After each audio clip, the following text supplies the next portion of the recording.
दोस्तों आज मैं फिर से लेकर के आया हूं मैथ्स के फार्मूलाज को। कंपटीशन का कोई सा भी एग्जाम हो, हर एक एग्जाम में मैथ्स के जो फार्मूलाज हैं वो बहुत ज़्यादा लाभदायक सिद्ध होते हैं। तो पिछली वीडियो में हम लोगों ने कुछ महत्वपूर्ण जो है फार्मूलाज को देखा था। आज उसी क्रम में अगेन हम लोग जो है कुछ महत्वपूर्ण डेटा को देखते हैं और उन डेटाओं में सबसे पहले हम लोग देखने वाले हैं त्रिभुज का ट्रिपलेट्स। त्रिभुज का ट्रिपलेट्स आप सभी जानते हैं। त्रिभुज का जो ट्रिपलेट्स होता है पाइथागोरस प्रमेय के माध्यम से हम इनको हल करते हैं और फिर त्रिभुज के ट्रिपलेट्स को प्राप्त करते हैं, ज्ञात करते हैं। बट अगर आप पाइथागोरस प्रमेय के माध्यम से त्रिभुज के ट्रिपलेट्स को ज्ञात करके प्राप्त करते हैं तो उसमें समय बहुत ज़्यादा लगता है और चूंकि आप कंपटीशन एग्जाम में बैठते हैं तो उसमें समय का अभाव रहता है। तो कम समय में हम ज़्यादा से ज़्यादा बेहतर करें, ऐसी हमारी सोच होती है, ऐसी हमारी कोशिश होती है।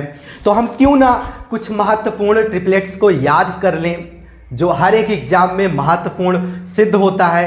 तो आज हम लोग त्रिभुज के उन्हीं ट्रिपलेट्स को देखने वाले हैं जो इम्पोर्टेंट हैं, जो हर एक कंपटीशन एग्जाम में, जो हर एक एग्जाम में आपका ज़रूर देखने को मिलता है।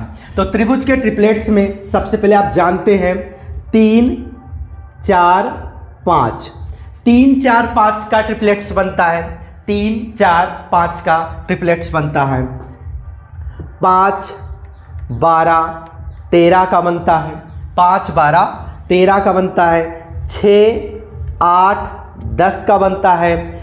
6, 9, 11 का बनता है। 7, 24, 25 का बनता है।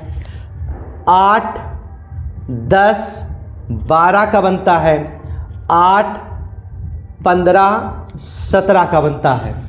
3, 4, 5, 5, 12, 13, 6, 8, 10, 6, 9, 11, 7, 24, 25, 8, 10, 12, 8, 15, 17 और भी होते हैं 10, 24, 26, 11, 60, 61, 12, 35, 37, 12, 35, 37,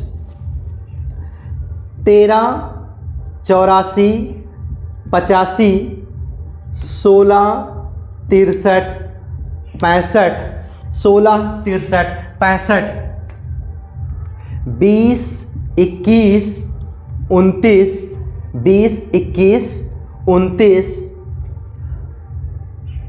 28, 45, 53, 28, 45, 53, 33,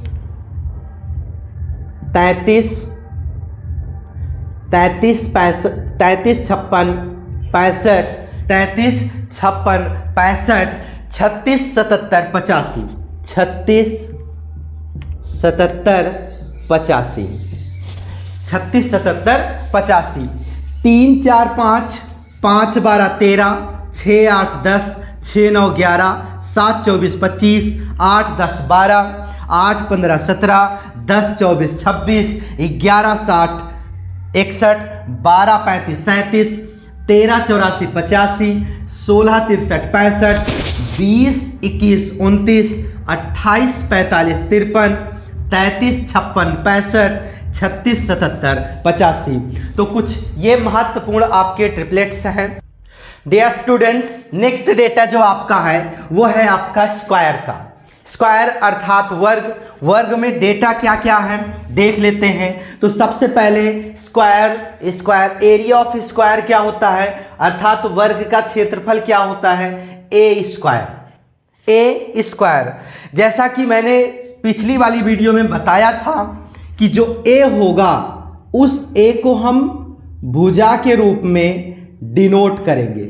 तो यहां पर वर्ग का क्षेत्रफल ए स्क्वायर अर्थात भुजा का स्क्वायर होगा। वर्ग का विकर्ण क्या हो जाएगा दोस्तों, वर्ग का विकर्ण हो जाएगा a√2। वर्ग का विकर्ण a√2 2 होगा, जबकि वर्ग का क्षेत्रफल जो होगा a स्क्वायर होगा, अर्थात भुजा का स्क्वायर और वर्ग का विकर्ण भुजा और √2 ये हो जाएगा। वर्ग का अंतः त्रिज्या, वर्ग का जो स्क्वायर होता है आपका दोस्तों, आप जानते हैं स्क्वायर में चारों भुजाएं समान होती हैं, चारों भुजाओं का जो मान होता है एक बराबर होता है और चारों भुजाएं भी आपस में बराबर होते हैं। तो वर्ग का अंतः त्रिज्या क्या होगा दोस्तों? वर्ग का अंतः त्रिज्या जो होगा वो हो जाएगा a/2, मतलब भुजा का आधा क्या हो जाएगा दोस्तों? वर्ग का अंतः त्रिज्या हो जाएगा। वर्ग का बाह्य त्रिज्या, वर्ग का वो जो स्क्वायर होता है, स्क्वायर का बाह्य त्रिज्या क्या हो जाएगा दोस्तों? a/√2, a/√2 ये क्या हो जाएगा? वर्ग का बाह्य त्रिज्या, और वर्ग का अंतः त्रिज्या जो होगा a/2 हो जाएगा। अब नीचे लिखा हुआ है यदि वर्ग का विकर्ण d हो, डी फॉर विकर्ण ही होता है दोस्तों। यदि वर्ग का विकर्ण d हो तो वर्ग का क्षेत्रफल क्या हो जाएगा? अगर वर्ग का विकर्ण अर्थात कोई मान दिया गया हो, वर्ग का विकर्ण d दिया गया हो, और फिर तब उस प्रश्न में वर्ग का क्षेत्रफल यदि पूछता है तो उसी विकर्ण का स्क्वायर कर देना है और बटे में 2 कर देना है, अर्थात d²/2, विकर्ण का स्क्वायर बटे 2, अर्थात विकर्ण का स्क्वायर बटे 2 बराबर वर्ग का क्षेत्रफल होता है यदि वर्ग का विकर्ण d हो तो। आई होप समझ में आ गया होगा। अब नेक्स्ट डेटा को देख लेते हैं दोस्तों, जो कि एग्जाम से रिलेटेड है। सो दोस्तों अब देख लेते हैं वृत्त के डेटा को। वृत्त अर्थात सर्कल के डेटा में हम लोग क्या क्या देखने वाले हैं देख लेते हैं। वृत्त का क्षेत्रफल एरिया ऑफ सर्कल क्या होता है? πr², ये जो है वृत्त का क्षेत्रफल होता है, और पाई की वैल्यू जो होती है वो होती है 22/7।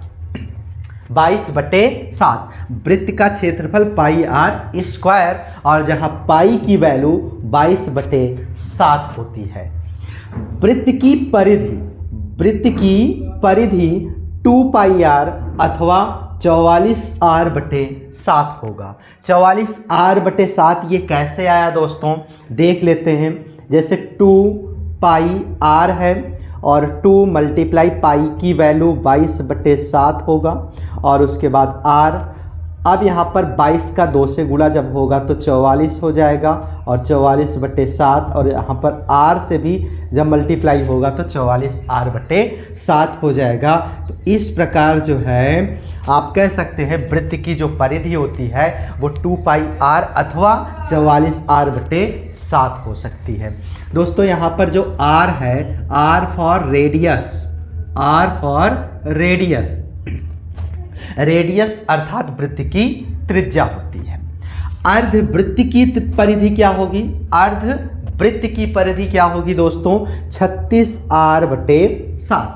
36r/7 ये क्या है? अर्धवृत्त की परिधि होगी। अब आगे देख लेते हैं दोस्तों।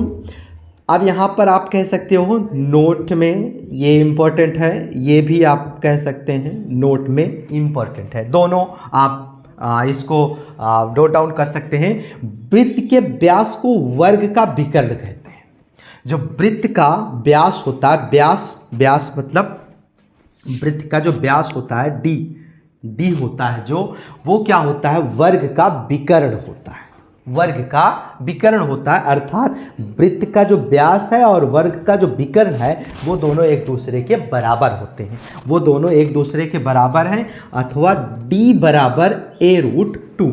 d क्या हो गया? वृत्त का व्यास हो गया, a√2 क्या हो गया? वर्ग का विकर्ण हो गया। ये दोनों एक दूसरे के बराबर होते हैं, अर्थात जो मान d का होगा वो मान जो है a√2 का हो सकता है, अर्थात वर्ग के विकर्ण का भी हो सकता है। और अगर जो वर्ग के विकर्ण का मान होगा वही वृत्त के व्यास का भी मान होगा, अर्थात दोनों का मान जो है एक दूसरे के बराबर होते हैं। इसी तरह से सेम प्रोसेस में क्या है, आयत की चौड़ाई वृत्त के व्यास के बराबर होती है।